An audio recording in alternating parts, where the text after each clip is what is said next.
नमस्कार दोस्तों, स्वागत है आपका स्टडी फॉर सिविल सर्विसेज में। वीडियो को पूरा देखिए। कोई भी आपका फीडबैक है, कोई सजेशन है, तुरंत वीडियो में कमेंट करके जरूर बताइए। अच्छा लगे तो वीडियो लाइक जरूर कर लीजिए और ऐसे वीडियो लगातार फ्री में पाने के लिए चैनल को तुरंत सब्सक्राइब कर लीजिए और बेल आइकन को जरूर टैप कर लीजिए ताकि आगे भी सारे वीडियो आपको मिलते रहे। यूट्यूब में फॉलो करते हैं तो प्लीज ये वाला फ्री टेलीग्राम चैनल जरूर ज्वाइन कर लीजिएगा। सारे नोटिफिकेशन, सारे अपडेट यहीं पे आते हैं, ध्यान रखिएगा। स्टडी फॉर सिविल सर्विसेज का कोई भी पेड ग्रुप अगर आपको ज्वाइन करना है तो सिर्फ 856480560660897523864455 यही नंबर है हमारे, सिर्फ जहां पे कॉल या व्हाट्सएप कर सकते हैं।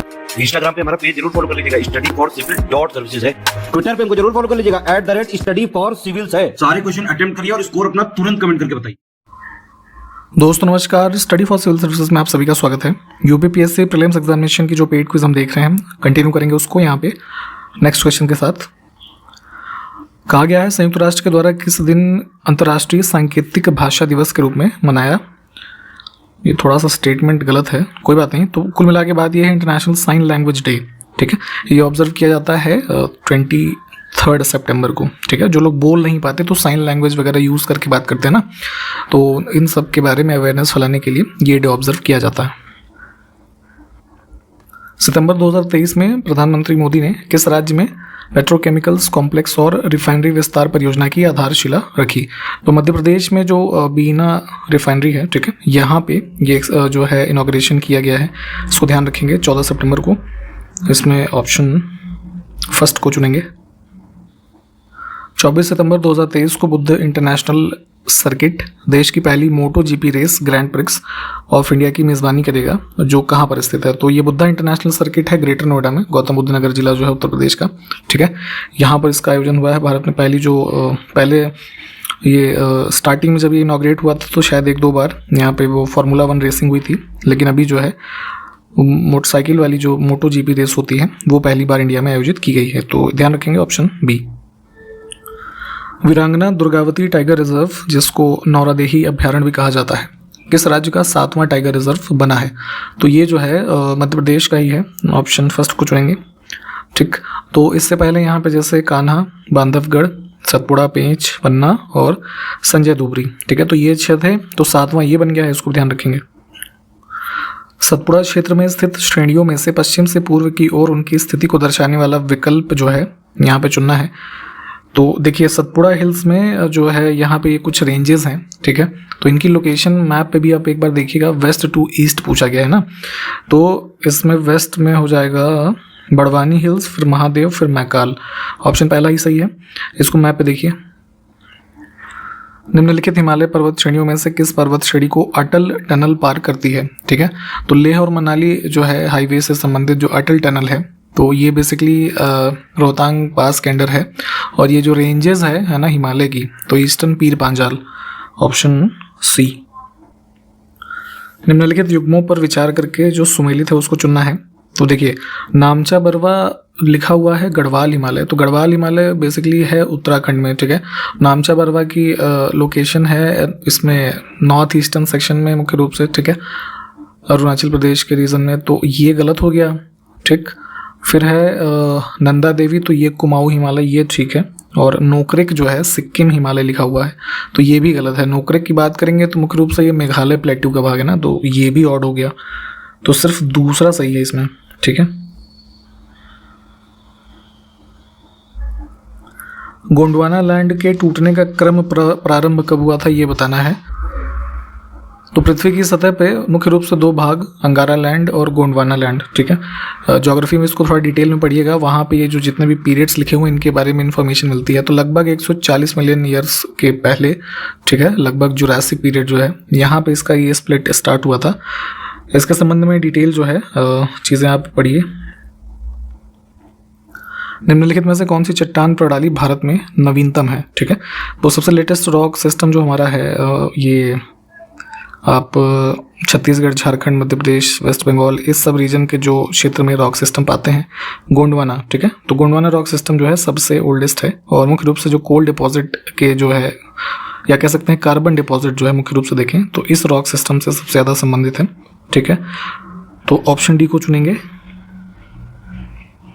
और इसका गोंडवाना नाम भी जो है देखें ना, तो गोंड ट्राइब के हैबिटाट इन क्षेत्रों में मुख्य रूप से होने के कारण पड़ा है, तो इस चीज़ को भी ध्यान रखिए।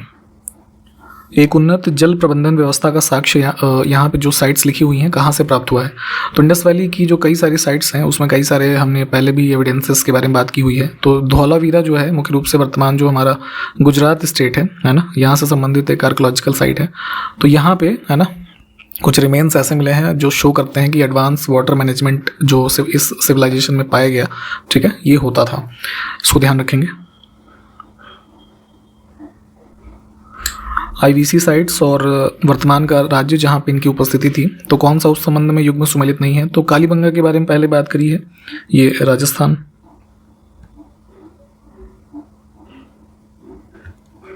कौन सा अभ्यारण्य जंगली हाथियों के लिए प्रसिद्ध है, ठीक है, वाइल्ड एलिफेंट कह सकते हैं। तो केरला स्टेट में जो हमारा ये पेरियार वाइल्ड लाइफ सैंक्चुरी है, ठीक, या नेशनल पार्क भी कह सकते हैं, तो ये संबंधित है एशियन ये जो वाइल्ड एलिफेंट्स हैं।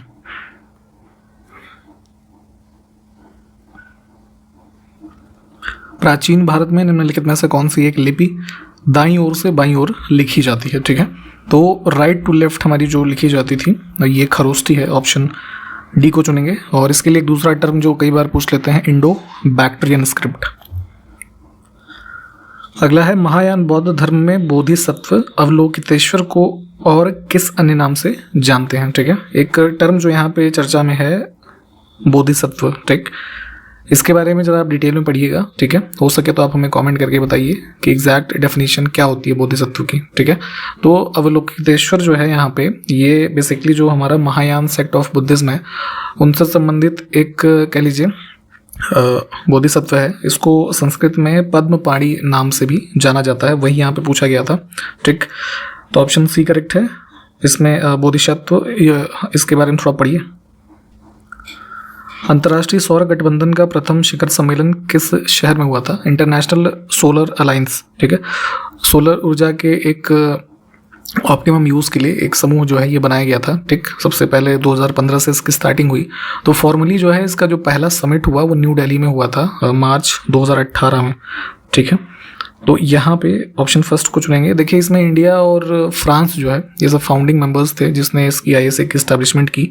और एक चीज़ ये ध्यान रखेंगे कि जो आईएसए का हेडक्वार्टर है, ठीक है, इंडिया में ही है, गुरुग्राम में, हरियाणा, ठीक। और आपको ये बताना है कि right now how many members जो है इससे एसोसिएटेड है आईएसए से, ये जरा कमेंट करिएगा। संविधान के निम्नलिखित अनुच्छेदों में से किस एक के अंतर्गत संघ की कार्यपालिका शक्तियां राष्ट्रपति में निहित हैं, ठीक है। तो आपको पता है कि कॉन्स्टिट्यूशनल हेड ऑफ इंडिया जो है कौन होते हैं, प्रेसिडेंट ऑफ इंडिया, ठीक है। तो केंद्र जो सरकार है उसकी कार्यकारी शक्तियां भी इन्हीं के अंतर्गत निहित होती हैं, ठीक है, जो कि एक्सरसाइज की जाती हैं इनके सबऑर्डिनेट जो है ना, prime minister headed by council of ministers, ठीक है। परंतु जो सारे कार्य एग्जीक्यूटिव के होते हैं वो राष्ट्रपति के नाम से ही होते हैं, ठीक है।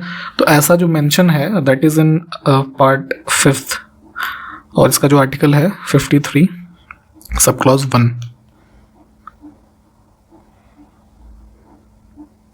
संविधान के किस अनुच्छेद के अंतर्गत भारत के राष्ट्रपति को अध्यादेश जारी करने की शक्तियां प्रदान हैं, ठीक है, या प्रदत्त हैं। तो जब जैसे अभी ही मान लेते हैं हम कि सेशन हमारा पार्लियामेंट का नहीं चल रहा है, ठीक है, और ऐसी स्थिति में किसी अर्जेंट जो है मैटर पे लॉ की ज़रूरत है, तो ऐसी स्थिति में एक ऑर्डिनेंस इशू किया जा सकता है प्रेसिडेंट के द्वारा, जो कि लॉ के बराबर का ही है ना प्रभाव रखता है, और उसको नेक्स्ट 6 महीने के अंदर जो है पार्लियामेंट से पास कराना होता है। हालांकि वो तो उसका एक कॉन्स्टिट्यूशनल प्रोविज़न हो गया, ठीक है, परंतु यहाँ पे उस अध्यादेश को जारी करने की जो शक्ति है वो भी भाग 5 के आर्टिकल 123 में है। प्रेसिडेंट जो है ऑर्डिनेंस इशू कर सकते हैं, और सेम यही पावर स्टेट के गवर्नर्स के पास भी होती है जब स्टेट लेजिस्लेचर हाउस में नहीं होता। तो ऐसी स्थिति में आर्टिकल 213 है ना, भाग 6 में ये दिया हुआ है, उसके अंतर्गत एक गवर्नर जो है ऑर्डिनेंस इशू कर सकता है। एक टर्म है रज्जुक, ठीक है, कौन होते थे ये, तो देखेंगे जो है मॉडर्न एडमिनिस्ट्रेशन में हाई रैंकिंग ऑफिशियल्स होते थे कह सकते हैं, ठीक है, जिनका एक डेजिग्नेटेड वर्क क्या होता था, लैंड मेजरमेंट है ना, मुख्य रूप से जो है उसके इंचार्ज होते थे, और जो स्टेट की बाउंड्रीज हैं उसको मेंटेन करने का मुख्य रूप से जो टास्क है इनको असाइन किया जाता था। नेक्स्ट है कालसी, इसमें से किसके लिए प्रसिद्ध है, ठीक है। तो कालसी बेसिकली एक टाउन है उत्तराखंड के देहरादून में, ठीक है, और यहाँ पे जो अशोकन ये मेजर रॉक एडिक्ट्स हैं, ठीक है, इनकी उपस्थिति है, तो इस वजह से ये फेमस है। ऑप्शन सी को चुनेंगे हम। 26 से 27 सितंबर 2023 के मध्य इंडिया स्मार्ट सिटीज़ कॉन्क्लेव 2023 का आयोजन कहाँ पर हुआ? तो ministry of housing and urban affairs Bharat सरकार का जो है इन्होंने ऑर्गेनाइज किया ये कॉन्क्लेव इंदौर में, ठीक है। तो ऑप्शन डी को चुनेंगे, इंदौर मध्य प्रदेश।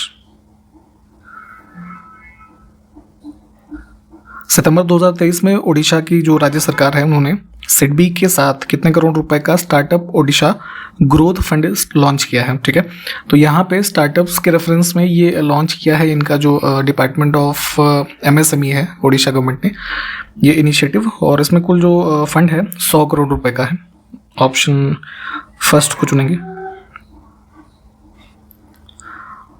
ये भी एक काफ़ी इंपॉर्टेंट क्वेश्चन है, इसको ध्यान रखेंगे। हाल ही में राष्ट्रीय चिकित्सा आयोग को कितने वर्षों के लिए प्रतिष्ठित world federation for medical education की मान्यता प्राप्त हुई है, ठीक है। तो ये बेसिकली हाईएस्ट रिकॉग्निशन होता है, ठीक है, जो ये मेडिकल बॉडीज होती हैं इसके रेफरेंस में। तो इंडिया का जो हमारा नेशनल मेडिकल कमीशन है इसको 10 सालों के रिकॉग्नाइज किया गया है ना, world federation for medical education के द्वारा। तो बेसिकली यहाँ पे जो हमारा रिकग्निशन इसमें रहा, तो इंडिया का जो ये एनएमसी है, ठीक है, इन्होंने हाई मतलब एक तरीके से समझ सकते हैं कि जो स्टैंडर्ड ऑफ एजुकेशन है मेडिकल की, है ना, उसको हाईएस्ट रखा, ठीक है। तो उस रिकग्निशन में यहाँ पे ये मिला है। ऑप्शन फर्स्ट जो है ये करेक्ट हो जाएगा। थोड़ा इसके बारे में डिटेल में चाहे तो पढ़िएगा। हाल ही में भरतनाट्यम नृत्यांगना डॉक्टर सरोजा वैद्यनाथन का निधन हो गया है, तो इनको किस वर्ष में पद्म भूषण से सम्मानित किया गया था ये बताना है, ठीक है। तो जो है इस तरह की डेथ्स भी काफ़ी इंपॉर्टेंट जो होती हैं, कई बार पूछ ली जाती हैं, तो इस वजह से डेथ वाला सेक्शन भी पढ़ा करिए आप लोग करंट अफेयर्स में। तो इनको मिला है ये पद्म भूषण 2013 में, ठीक है। ऑप्शन बी को चुनेंगे। और ये ध्यान रखना है कि जो हमारा क्लासिकल डांसेस हैं उसमें से भरतनाट्यम की एक नृत्यांगना थी ये।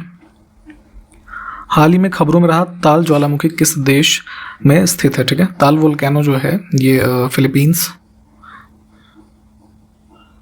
हाल ही में किस कंपनी ने एशिया की सबसे बड़ी झुग्गी बस्ती धारावी के पुनर्विकास के लिए मुंबई के स्लम पुनर्वास प्राधिकरण के साथ एक जॉइंट वेंचर बनाया है, ठीक है। एक चीज़ यहाँ पे ध्यान रखेंगे, कई बार एक क्वेश्चन ही पूछा जाता है, ठीक है, खास करके जैसे ये जिनमें अर्बनाइजेशन वाला सिलेबस भी पूछा जाता है कि लार्जेस्ट स्लम जो है एशिया में कौन सा है, तो धारावी स्लम्स है मुंबई में, ठीक है।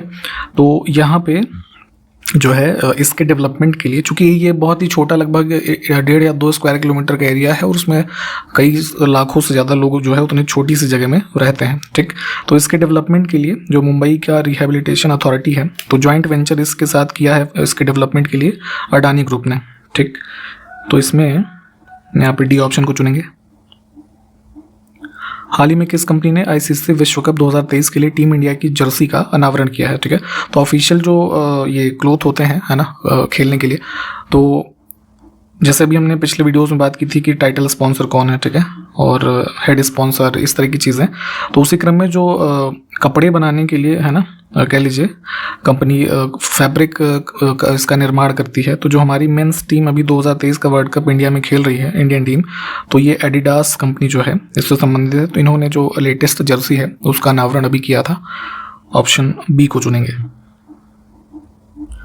ब्राज़ील के रियो डी जनेरियो में ISSF वर्ल्ड कप 2023 में भारत ने कुल कितने पदक जीते हैं? इंटरनेशनल शूटिंग स्पोर्ट्स फेडरेशन जो है, ठीक है, तो ये शूटिंग का आयोजन ब्राज़ील में आयोजित हुआ रियो में, ठीक है।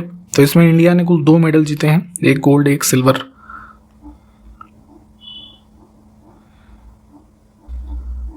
हाल ही में कौन सा शहर भारत की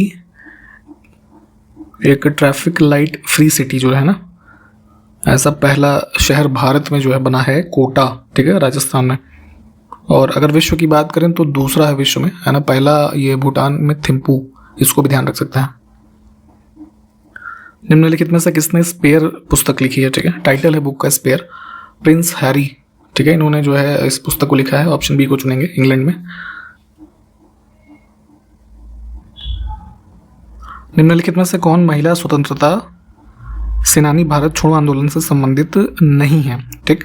तो 1942 का जो क्विट इंडिया मूवमेंट रहा, ठीक, तो यहाँ पे 5 मुख्य रूप से महिलाओं के बारे में आप लोग डिटेल में थोड़ा पढ़िएगा। मतंगिनी हाजरा, कनकलता बरुआ, अरुणा आसफ अली, इसके अलावा जैसे तारा रानी श्रीवास्तव और सुचेता कृपलानी, ठीक है, ये 5 महिलाएं मुख्य रूप से इससे एसोसिएटेड रहीं। शांति घोष का नाम यहाँ पे आउट हो जाएगा। शांति घोष को हम जो है ऐसे समझ सकते हैं कि जैसे घटना हुई थी, डिस्ट्रिक्ट मजिस्ट्रेट को गोली मार दी गई थी शांति घोष और सुनीति चंदेरी के द्वारा कोलकाता में, ठीक है। तो एक जो मिलिटेंट वाला फैक्शन था, है ना, उससे संबंधित थी ये, इसमें ये ऑड हो जाएगा। तो हालांकि इन चारों के बारे में ही आप लोग पढ़िएगा, फिलहाल इस क्वेश्चन में ये डी ऑप्शन ऑड है।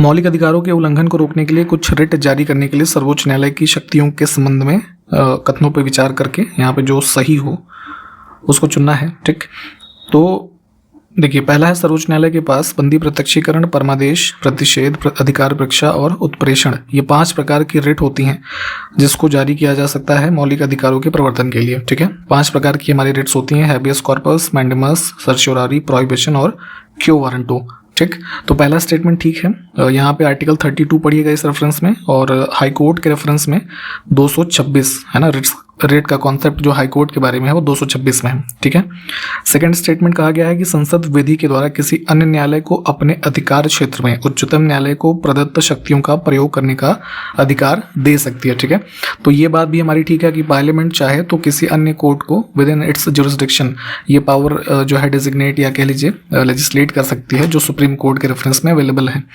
तो दोनों बातें यहाँ पे ठीक हैं, इसमें ऑप्शन डी को चुनेंगे।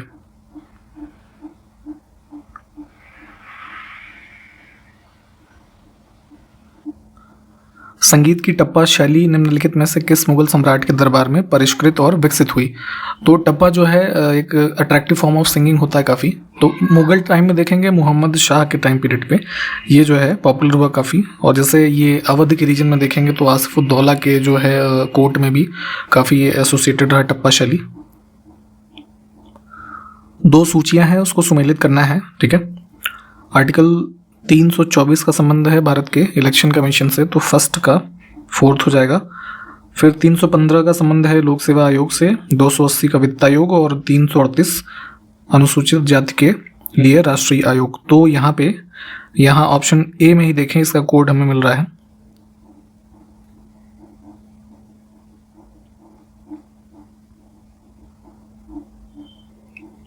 भारत के अटॉर्नी जनरल के संबंध में कौन सा कथन सही है? तो एक व्यक्ति को अटॉर्नी जनरल के रूप में नियुक्त किया जाता है जो सर्वोच्च न्यायालय के न्यायाधीश के रूप में नियुक्त होने के योग्य होता है। ठीक है, तो देखिए आर्टिकल 76 में अटॉर्नी जनरल के बारे में प्रावधान किया गया है। तो पहला कथन इसमें हमारा ठीक है, क्योंकि ऐसे व्यक्ति जिसके पास क्वालिफिकेशन हो अपॉइंट होने के लिए सुप्रीम कोर्ट के जज के रूप में, ठीक है, तो उनको भारत का अटॉर्नी जनरल नियुक्त किया जा सकता है। ठीक है, क्या होते हैं ये? चीफ लीगल एडवाइजर होते हैं भारत सरकार के और हाईएस्ट लॉ ऑफिसर होते हैं इंडिया के, ये भी आप ध्यान रखेंगे। ठीक, और अपॉइंटमेंट होती है प्रेसिडेंट के द्वारा। ठीक है, और इनका जो टेन्योर है तो वो प्लीजर ऑफ प्रेसिडेंट होता है। ठीक है, ऐसा कोई कॉन्स्टिट्यूशन के द्वारा इनका फिक्स नहीं किया गया है टेन्योर, तो इसीलिए इनको जो है रिमूव किया जा सकता है किसी भी समय। तो सेकंड स्टेटमेंट इस वजह से गलत हो जाएगा। लिखा है कि सर्वोच्च न्यायालय के न्यायाधीशों के समान प्रक्रिया के माध्यम से ही उनको हटाया जा सकता है। तो होता क्या है कि जो सुप्रीम कोर्ट के जज को हटाना होता है तो वो पार्लियामेंट्री प्रोसीजर होता है उसके, है ना, एक तरीके से इम्पीचमेंट वाला कॉन्सेप्ट। लेकिन यहाँ पे अटॉर्नी जनरल के लिए ऐसा कुछ भी नहीं है, वो प्लीजर ऑफ प्रेसिडेंट उनका टेन्योर होता है, तो इसलिए उनको हटाया जा सकता है। ठीक, तो ऑप्शन इसमें सिर्फ पहला ही हमारा जो है वो सही है।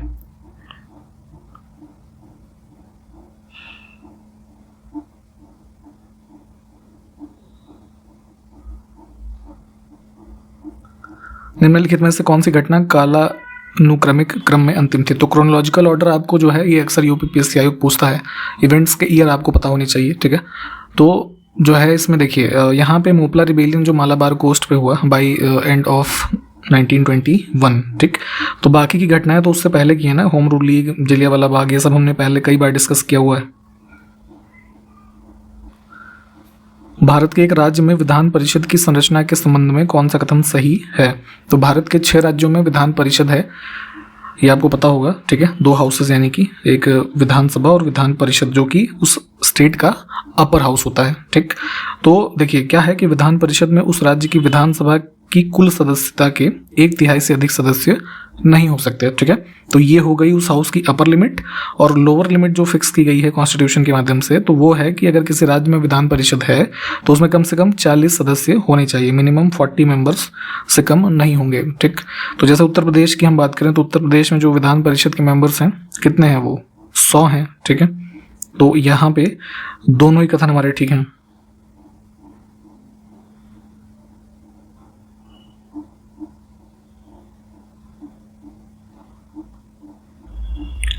भारत के उपराष्ट्रपति के चुनाव के संदर्भ में जिसे भारत के सर्वोच्च न्यायालय के द्वारा शून्य घोषित किया गया है, तो उस रेफरेंस में देखिए कौन सा कथन सही है।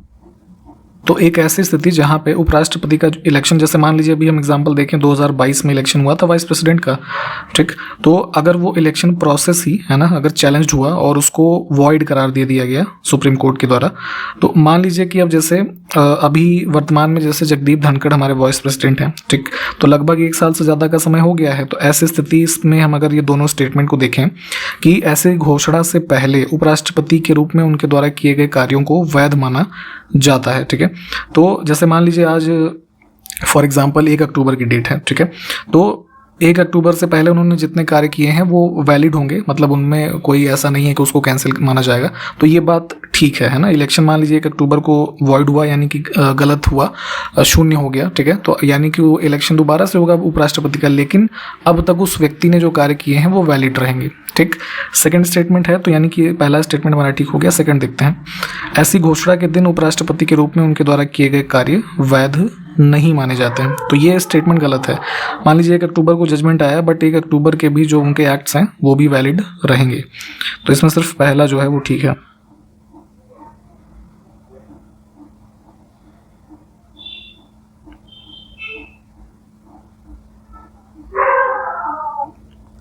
हंगुल हिरण भारत के किस भाग में पाया जाता है? अभी जो रीसेंट एग्जाम हुआ है पीसीएस प्रीलिम्स का, उसमें भी ये पूछा गया था। तो ये कश्मीरी स्टैग के नाम से भी इसको जानते हैं, कश्मीर में पाया जाता है मुख्य रूप से।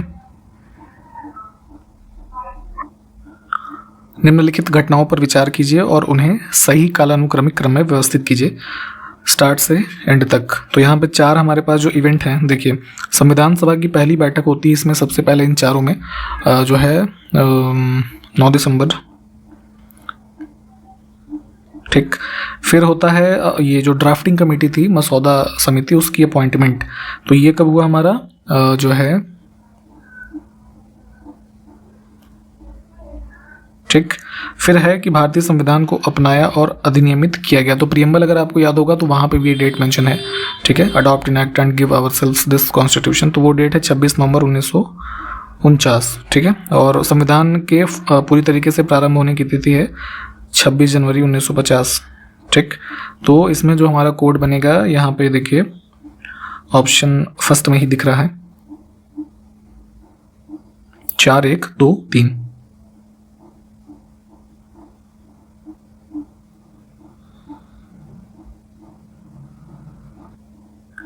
वैदिक कालीन प्रशासन में भागुदह ये कौन सा अधिकारी होता था? ऐसे टर्म्स पूछे जाते हैं अक्सर, ठीक है। तो ये जो है कह लीजिए रेवेन्यू जो है ना, एकत्र करने वाला अधिकारी, ऑप्शन बी। संविधान का भाग और उसमें संबंधित जो प्रावधान है उसके रेफरेंस में देखिए कौन सा युग्म सुमेलित नहीं है। तो यहाँ पे अगर हम बात करें ट्राइब्यूनल्स का पार्ट जो है ओरिजिनल कॉन्स्टिट्यूशन में नहीं था, और ये 11th पार्ट में भी नहीं है। ये बेसिकली 42nd अमेंडमेंट में ऐड किया गया। इसका जो है इसमें 14वें पार्ट में, ठीक है, आर्टिकल 323 ए और 323 बी, ठीक है, इसको ध्यान रखेंगे।